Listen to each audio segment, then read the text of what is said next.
Welcome to the Her Story Circle podcast, the podcast that brings you the extraordinary tales of everyday women who are changing the world. I'm your host, Gertrude Mache, and I'd like to acknowledge traditional custodians of the land on which we meet today. I also like to pay my respects to elders, past, present, and emerging. Every week, we dive into the lives, challenges, and triumphs of women from all four corners of the globe. We're here to inspire, enlighten, and connect, sharing stories that uplift and empower. So grab a cup of coffee, settle in, and join us as we explore the incredible journeys of women shaping our future. This is Her Story, where every woman's voice matters. Hello, everybody, and welcome back to the Her Story Circle. This is Gertrude Mache here in beautiful Melbourne, Australia. And today I am graced with the presence of yet another fascinating young woman.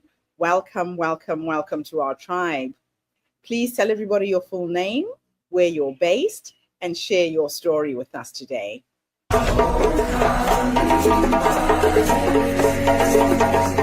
Hi, everyone. I'm happy to be here. I'm Monica Mejia.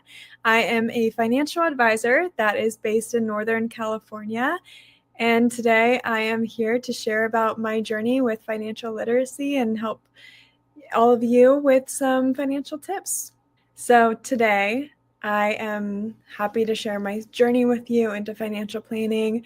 This is absolutely not something that I was born into or raised around. In fact, quite the opposite. I had the best childhood. I have the most amazing parents, but unfortunately, they just weren't blessed with the tools of financial knowledge, and that did lead to some financial turmoil in my childhood. For instance, my father has always owned a business, which is wonderful. He's been a great provider for my family, but as far as keeping money, let alone saving or investing money, that was really difficult for them. So growing up, our lights would get shut off, the water would get shut off. As I got a little older, cell phones would definitely get cut off, cars would be repossessed. There was some gambling addiction that's just in my family. It trails down from grandparents or great-grandparents even. And so there was a lot going on. My mom also has always been reliant on my father financially. And so because of the way I grew up, because of the things that I witnessed, I sort of adapted to different mindsets. One was making money and keeping money is really hard. And also, it's really, really important.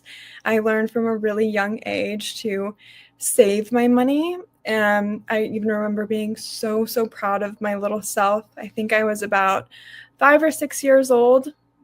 And my parents would always give me money for like a birthday or the tooth fairy, and I never spent it. I always kept it hidden and safe. And I remember my dad coming into my bedroom and someone was knocking at the door. I needed money now, and I had saved probably like $17. And I was so happy that I got to provide my dad that $17. And it just further instilled like, wow, look at the power of saving. Like, I get to help the person who I love the most. I mean, I could cry just thinking about it. That taught me really early on, my gosh, look at what saving can do. And as I, continue to progress in my relationship with money and also my ability to make money, I landed my first big girl job where I got the opportunity to invest in a 401k.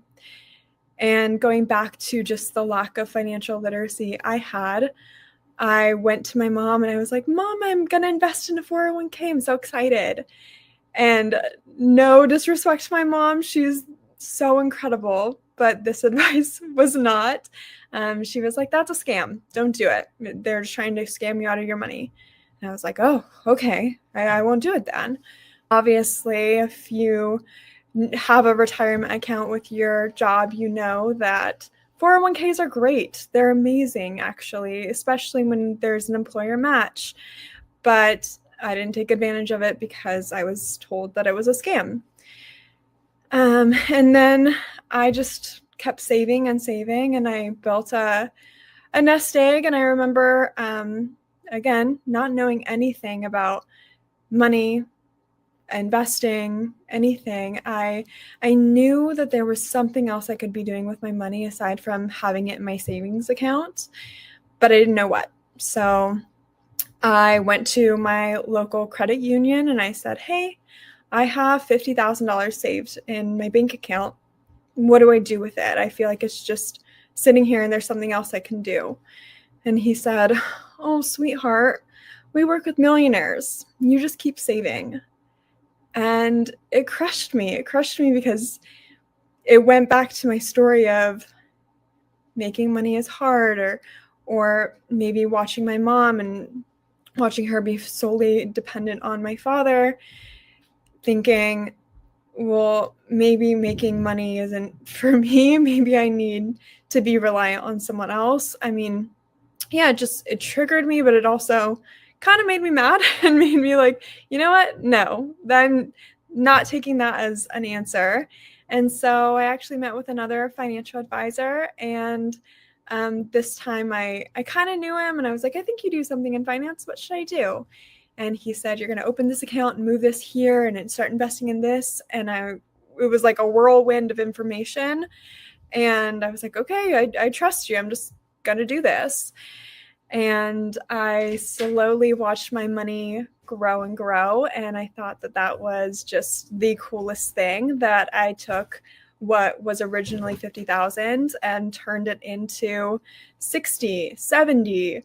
And it just kept going up. And I was like, this is amazing. Obviously, in that there were some dips, and I panicked and was like, hey, what's happening?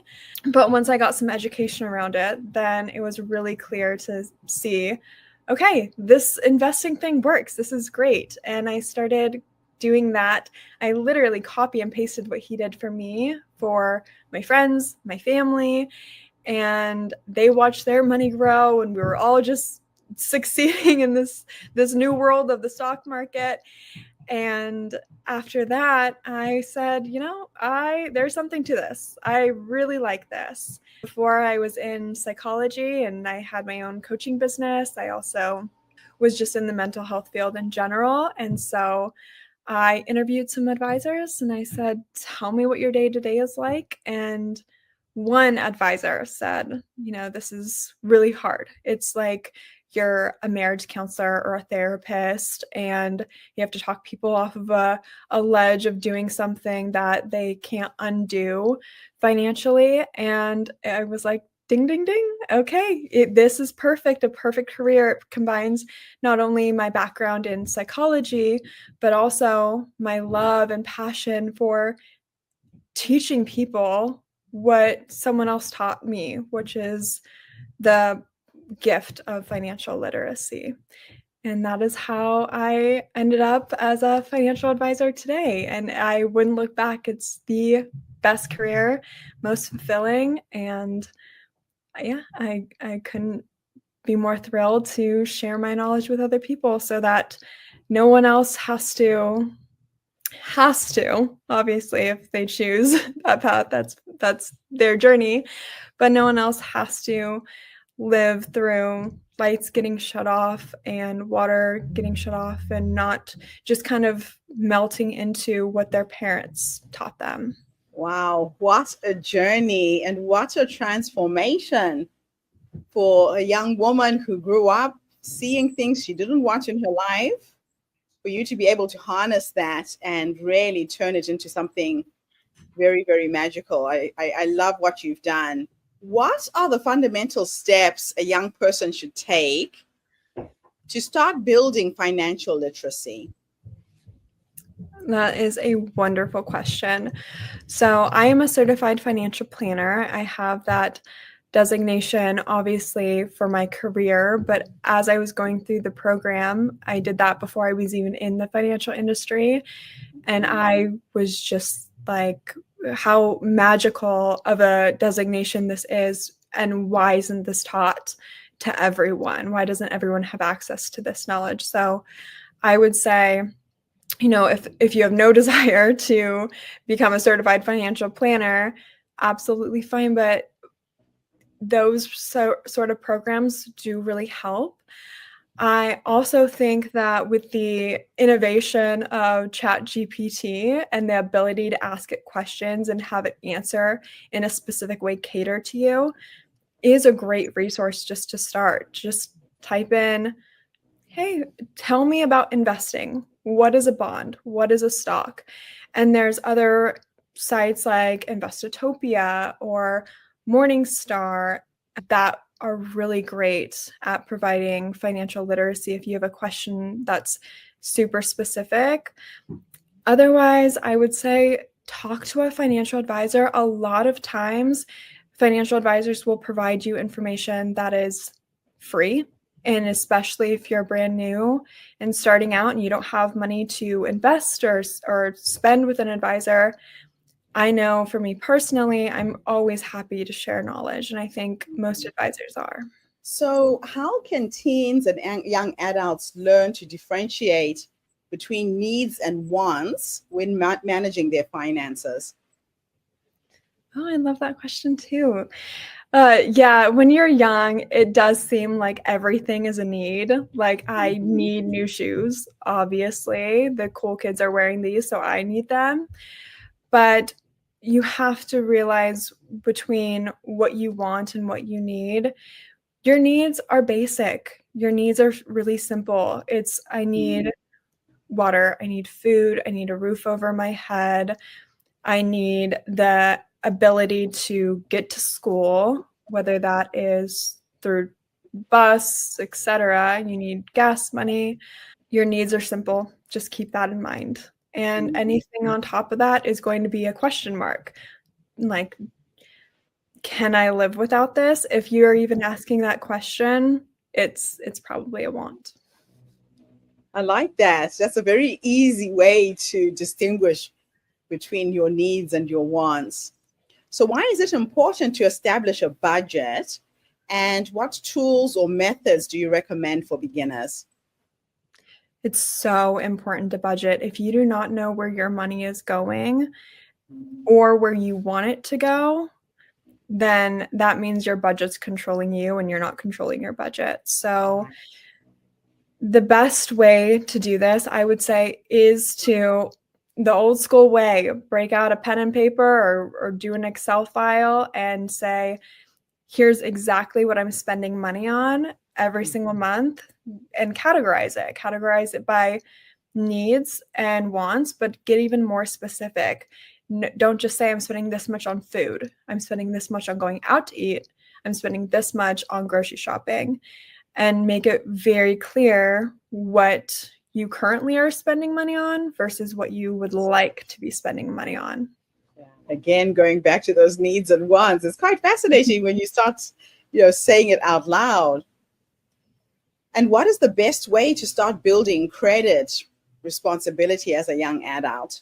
Credit's really important. There's a lot of advisors that would say cut up your credit cards. You don't need them. I'm not one of those because I know that a credit score is really powerful. A credit score is how you get approved to buy a home, is how you get approved to even rent an apartment these days. Mhm. So having a good credit score is great. One of the foundational tools that is going to build up that credit score is going to be the length of time that you've had a credit history for. So when you first open up in your very first credit card, it's generally advised to not close that account because that's just going to lengthen the amount of time that you have credit history. And Yes. then the biggest tip is, if you don't have it in cash or in a bank, you do not have it in credit. So it might look like, oh, I have a $10,000 credit limit. Yay, I can go shopping. But if you don't have $10,000 in your bank, do not spend that. It is not free money. It's going to bite you. I love it. I absolutely love it. Why is savings early so critical? And what are some tips for teens to start saving even on a small income? Saving early is so important. I would argue that investing early is even more important, mainly because of compound interest. So if you don't know about compound interest, essentially what that means is that over time, your money is building upon itself. So you start with $100, you get interest of $10, and now that same interest is going to be applied to 110, and it's just going to continue to multiply what you're left over with, which is going back to the beginning of my story where I saw my 50,000 turn to 60, turn to 70, and it goes up and up exponentially. Hopefully, obviously there's dips in the stock market, but that is a huge reason to stay invested early or start investing early. Mm-hmm. And then as far as saving early, it really builds that habit of I get to keep my money and I get to save it for a rainy day, and I have an emergency fund in case something happens. It's so vital and essential to build that muscle. Oh, wow. It is a muscle. And the more you use it, the stronger it gets. The stronger Mhm. it gets, the more you use it, right? Absolutely. I remember saving up, and this is the funniest thing because I still have not bought it, but I remember hearing, it was so funny. I heard Emma Watson say her grandma saved her first paycheck for a Burberry jacket. So I saved my first amount and I was like, I'm going to buy a Burberry jacket someday. And I saved it, and then I had the money and I was like, no, I worked too hard to spend this on a Burberry jacket. I'll wait until I have this amount. And then I got that Yes. amount and was like, nope, still not ready for it. Um, Now my mindset's kind of changed where I'm like, I don't think I need that Burberry jacket anymore. I'm happy exactly. it being in my account. I love that. Now, can you explain the concept of compound interest and how it benefits young investors? Yes. Compound interest is huge. So, compound interest is saying that your money is building upon itself. So, when you start out with $100 invested, and let's say whatever stock you choose on average returns 10%, then what's going to happen is you're going to have $101. But Mhm. then the next year, you're going to have 10% building on $101, and you're going to be left over with that. Now, obviously, $100 is very small, but when you think of it in big terms, like when you have 100,000 invested, and at the end of the year you get 1,000, and then it continues to build and build, it can really grow fast. They say, on just universally for everyone, the first $100,000 you have invested is going to be the hardest amount Right. to build to. From there, it's way easier to get from 100,000 to 200,000 to 400,000 than it is to start with saving enough to get the first 100,000. So Okay. compound interest, it's amazing. Yeah. So just knowing that your climb to the first 100 is going to be challenging, but once you get beyond that, things start to look easier and get easier, correct? Correct. I love it. I absolutely love it. These are great tips. So, can you give advice? What advice would you give to a young person who's interested in investing but not Mhm. sure where to start? Oh, that's a really great question. If you're interested in investing, I would say first learn so that you are not investing too aggressively to the point where you're like, oh no, I have to jump out of the market when it's at a low. Yes. and also learn what you are investing in. So, you know, the hot ticket item these days is crypto. A lot of young people are talking about crypto. Know what it is and know that there's not a big history behind it. So it's not as easy Yes. to predict. No one knows what's going to happen in the stock market either, but at least we have a long trailing history that we can Mhm. look back on and see trends.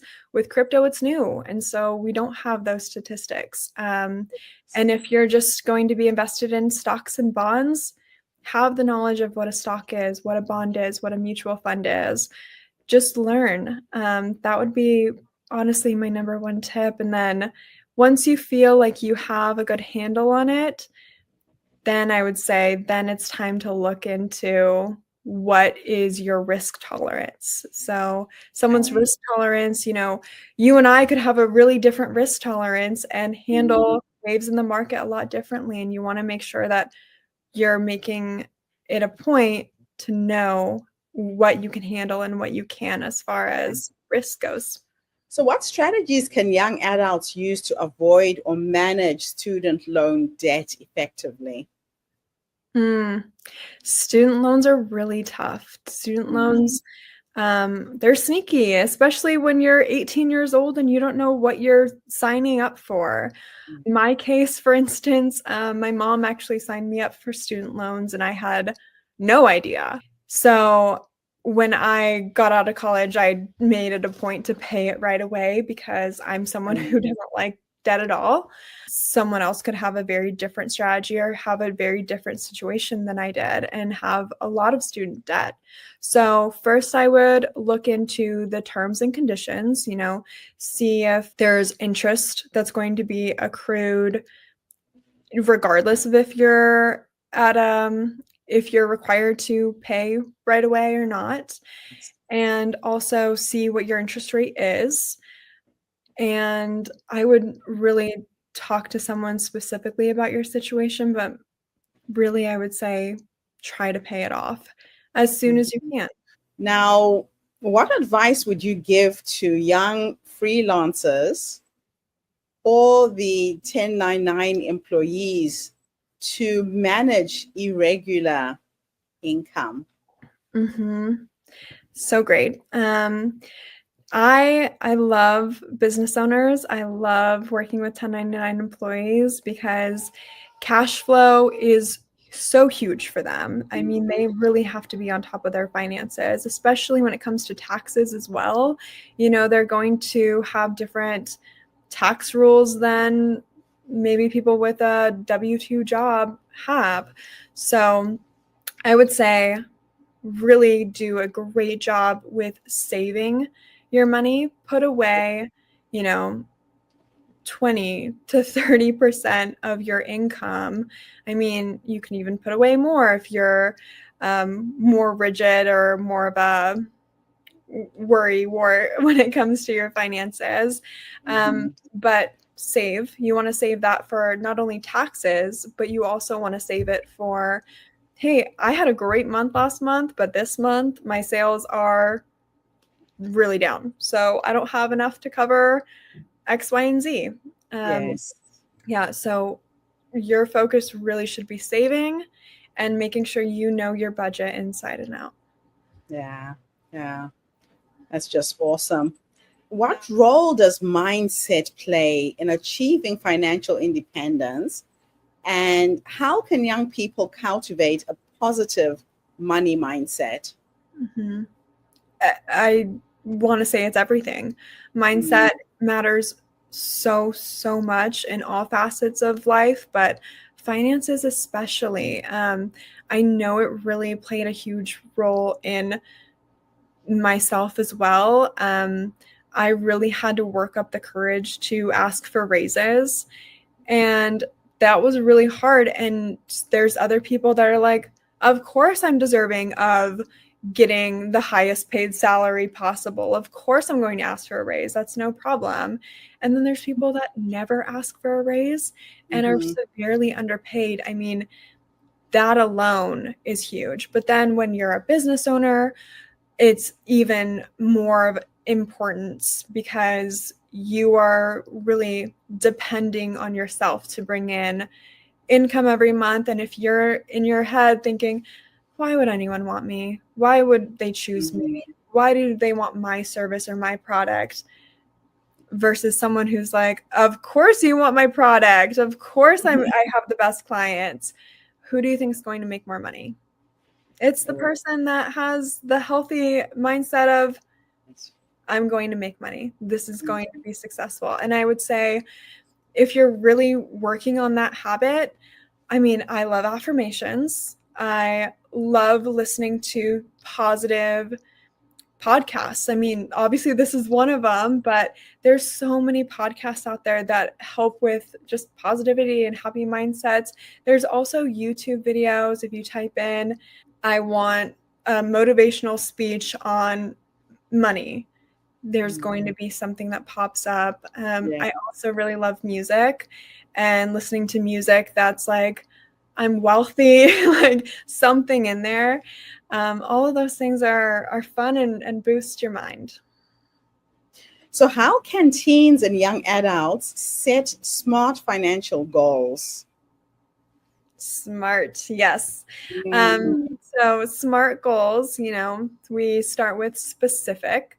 So if you're, make it specific, but also make it something that you really want. So, for instance, if you are going to say, I really want to go to Disneyland, map out exactly what the traveling costs are going to be, what the hotel costs are going to be, what the food budget is going to be. You're going to need to make it very specific so that you know exactly what your money is going to be spent on. And then M in SMART goals stands for measurable. So make sure that you can track exactly how you're doing on this goal. So did I make my budget or didn't I make my budget? That's a pretty simple, measurable task. Yes. Which is great. Achievable would be the A in SMART goals. Make sure that it's realistic. So if you are 10 years old and you want to go to Disney World or Disneyland, I never say anything's impossible. I think anything's possible, but make it something that you believe is possible. So if you're 10 years old and you're going to save 10,000 for a trip for your family, great if you feel like that's possible. If you feel like that's really tough, let's bring it down. I want to buy Mickey Mouse ears instead and work up to that goal and, start slowly building. The R in SMART goal is for relevant. If you're saying that, like if I was like, you know what, my new goal is to be in the NBA. I'm going to be, or WNBA. I'm going to do that. I have never played basketball in a real way in my life. That's not going to be a goal for me. It's just not. And then the T in SMART goals stands for time bound. So make sure that you're putting a time limit on it. For me, every year I write how much I want to save in my brokerage, my Roth, my et cetera, et cetera, et cetera. I write exactly how much and I say this is for the year. You have come and given us so many tips. And I mean, this doesn't just apply to young people, even to adults. Everybody struggles when it comes to finances and how to work smart and be smart around money. So I really love what you've done and what you're doing to support individuals to be more financially literate. Thank you. My two questions are a bit of a time experiment. The first one, I want to teleport you back into the past to that young woman who grew up seeing the struggle of her parents, making a decision to be different. If you could go back and give her 3 nuggets of wisdom based on what life has taught you about money up until this point, what would those 3 nuggets of wisdom be? That is an amazing question to end on, because little Monica could have really used older Monica. I would say your story doesn't have to be what you grew up in. That would be one nugget of wisdom. The second would be you can do anything that you set your mind to. You can learn, you have your brain, use that to your advantage. And my last one would be to meet people where they're at. You can't help everyone, you can't change everyone, but love everyone. It's been a struggle for me to watch my parents not save and not invest, but that's not for you to help fix. Sometimes you just have to love people and appreciate them and their journeys and their stories, because everyone is so different. That is so true. You have to put out a hand to those who want to take your hand, but you can't force it on anyone. Mm-hmm. Last question, again, a bit of a time experiment. I'm going to teleport you into the future this time. And we are going to go and sit with the 90-year-old you. This wise, amazing woman who's led you to this point. If you could go and have a conversation with the future you, based on what you're trying to do with your life and to empower people with financial literacy, what will you say to her when you finally meet this wise woman? You are just making me cry, Gertrude. I would ask her a question that I think she would appreciate just reflecting on, which would be, how many people did you help? How many lives did you get to change? That would be really fun to know. Well, I'll tell you, you're already doing it. I love asking that question because a lot of people, a lot of women don't realize that the wise woman is already in us. She's that quiet voice that tells you, go left, go right, put money away, don't spend. And we always look outside of ourselves for the answers, but the answers are within. So thank you for listening to your wise woman. And I know how it feels when you do get emotional when I ask this question, because it is true. You are an amazing human being. You are doing some amazing things, and you might not even live long enough to see the ripple effect, but every person you touch as you do this work, their lives are transformed. You have to know that. This is amazing. I appreciate you so much. Thank you for asking that. It's an absolute pleasure. And thank you to everybody who's tuned in today. The Her Story Circle is not just a podcast. We are a social impact movement with a vision to bring you the stories and voices of women from all over the world. We share our stories to uplift you, to energize you, to educate you, but most importantly, to take you from where you are now to where you're trying to go. So tune in again tomorrow when I interview yet another amazing guest. In the meantime, have a fantastic day, morning, or evening, wherever you are in the world, and bye for now. Thanks again, Monica. You're welcome. Thank you. Bye, everyone. Thank you for tuning into the Her Story Circle podcast. I hope today's story has inspired you to believe in the power of our stories and the difference you can make in the world when you use your voice. I'm Gertrude Mejia, and it's been an honor to share this space with you, where voices from all walks of life come together to weave a rich tapestry of diverse perspectives. Don't forget to subscribe, rate, and review our podcast to help us share these stories with more listeners. Follow us on social media by looking for the Her Story Circle podcast for more updates, and join us tomorrow for another episode filled with courage, resilience, and empowerment. Remember, your story matters, and together we're building a stronger, more inclusive world. Until next time, keep making her story.